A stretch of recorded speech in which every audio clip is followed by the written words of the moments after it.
Fight on, and when in the blue and white, fight on with all your bearing might. Horseheads high is our battle cry. Fight, horseheads, fight.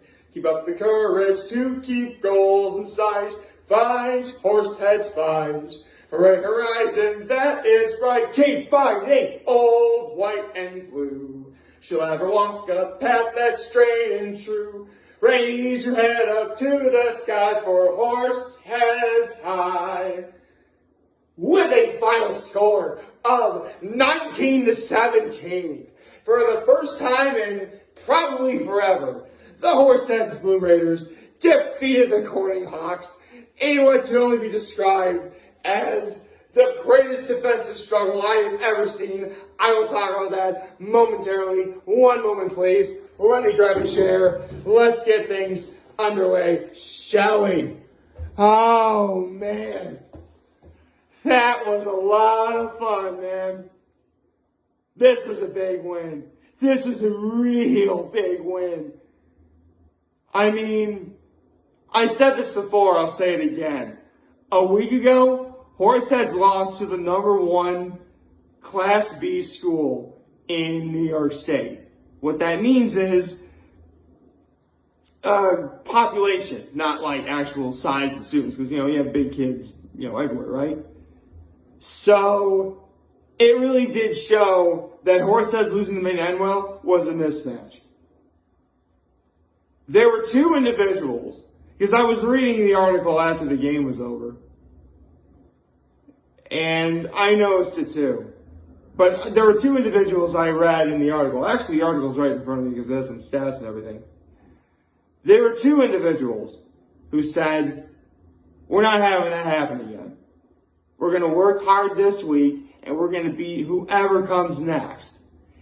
And that's exactly what they did. Albeit, it wasn't easy. In fact, it actually looked kind of grim in the beginning. In fact, it really didn't take long for Corning to score the first touchdown in that game. Right, I didn't do my low behind active kindness, did I? Okay, I don't know, I guess my low is the fact that it's really starting to get cold outside right now. My high is the fact that Horseheads won, and my act of kindness was, I invited my dad to come with me, and it was a lot of fun. He had a lot of fun too. He was actually, he's better at analyzing these games than I am. And he's like, I'll let you know in a minute.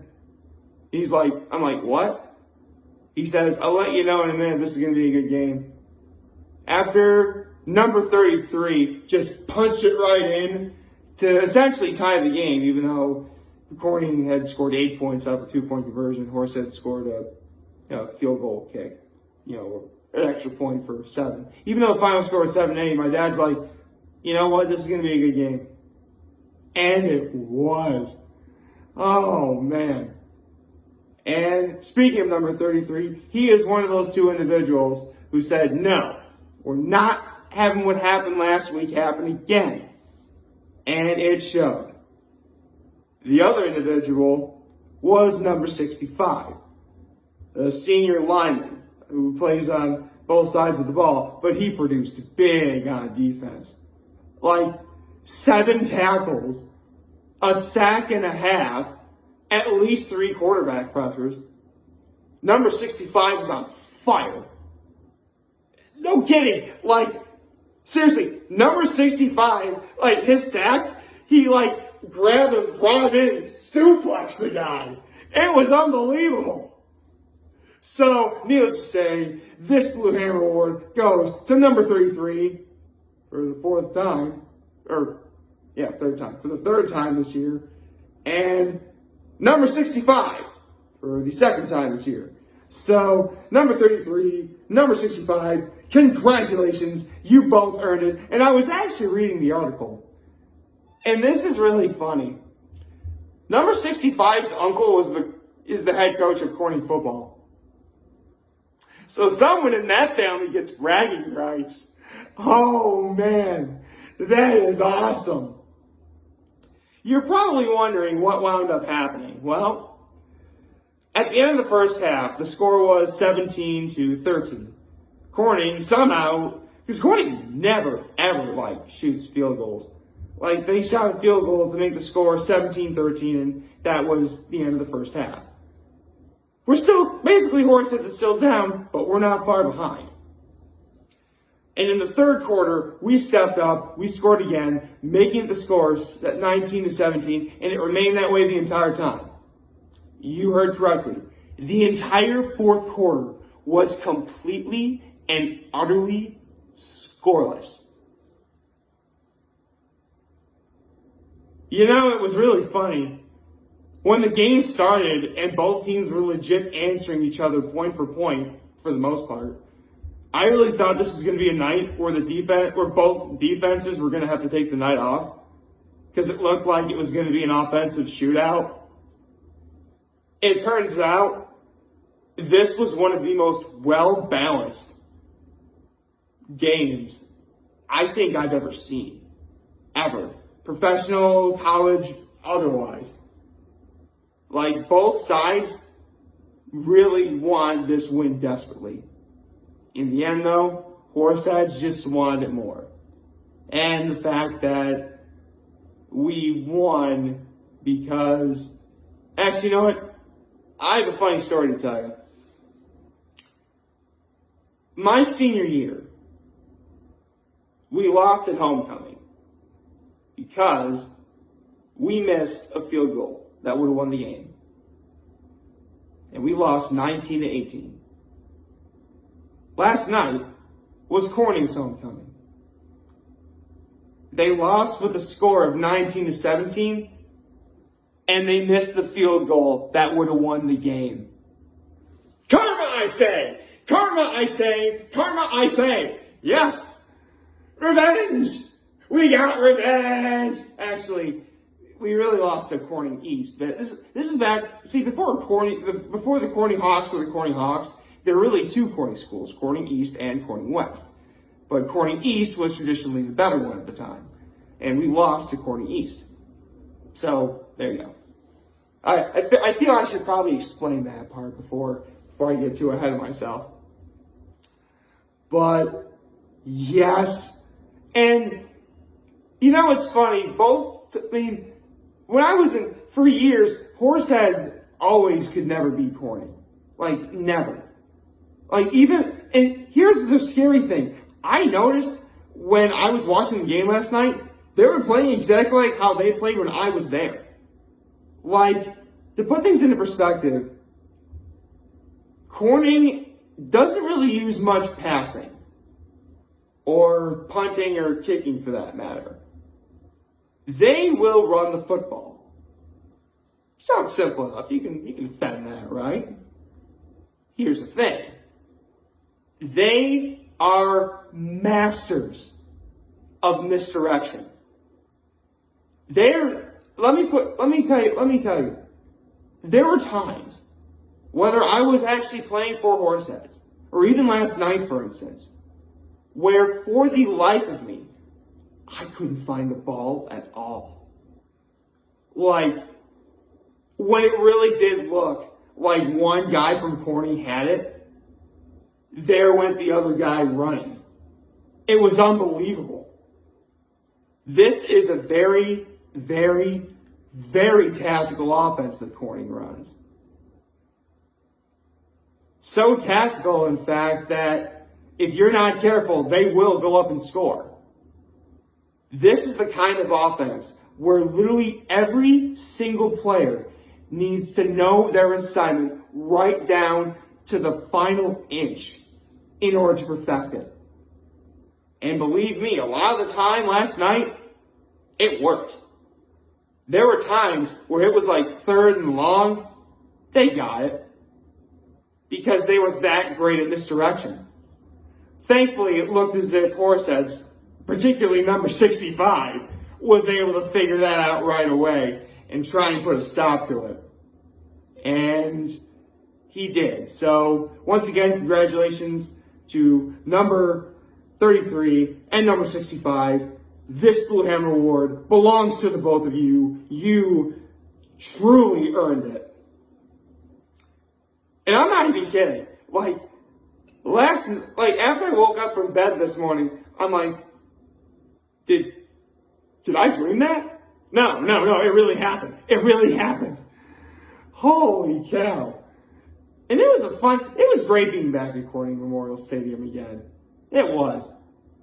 I forgot how big it is. Like, it's bigger than I remember. Like, yeah, Corning has their student cheer section. Horseheads, we had ours on the visitor side. But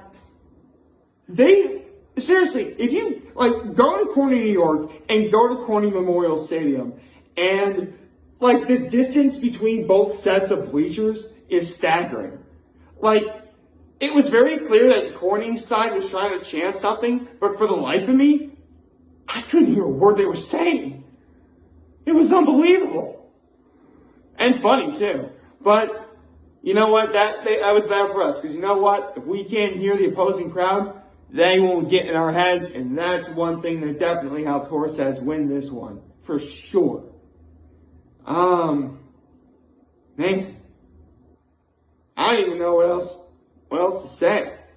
I mean, number 65, not only did you get this Blue Hammer Award, but you also get bragging rights in your family, because as I just said before, his uncle is the Corning's head coach, so way to go. Number 33, when Corning first scored, you most definitely are like, no, watch what I can do. And you showed him. So number 33, number 65, you stepped up both of your games tremendously. You made the team rally around the both of you on both sides of the ball. This award solely belongs to the both of you. And I don't even know what else to say other than, keep up the great work. So, next week, I know Horseheads is home next week, but, they already had senior night. Is next week their homecoming?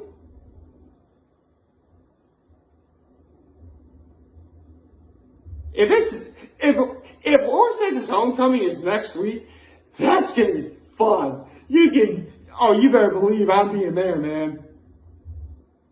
And it's actually really kind of funny, because every single time my father and I have gone to a Horseheads football game, they've won. I think I have the mojo. Yes, because I didn't go to Maine-Enwell. I did not go to Maine-Enwell to watch Horseheads and they lost. I think I got the mojo. Oh, man. Well, actually, I think it's collectively my father and I, because, we were both there. But, bro, I think I might actually have the mojo. This is awesome. I don't want to jinx it yet, though. I want to test it next week at homecoming, because they play the Johnson City. Actually, what is Johnson City's school mascot name? Hold on a moment.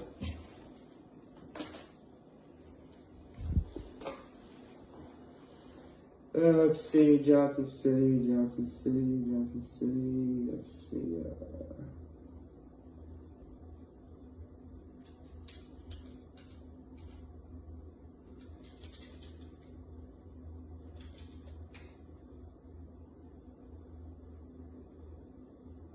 The Johnson City Wildcats.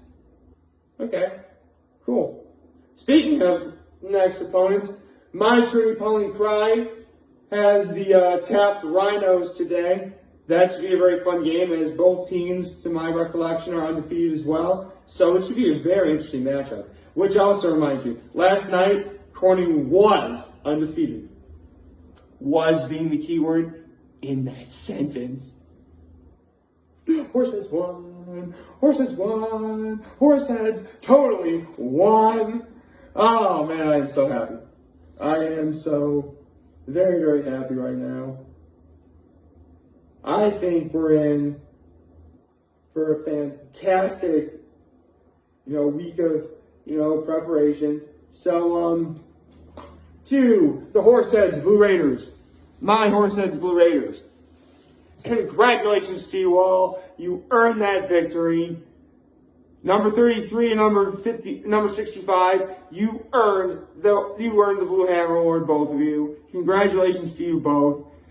To the head coach, I'm just going to say this right now. This is probably the best team you've ever assembled. I really think this is the best team Horseheads has had in recent memory. I actually feel very comfortable in saying this. But in the entire Southern tier, considering that I've given this award to the same person 3 times, I think number 33 of Horseheads might very well be the best football player in all of Section 4.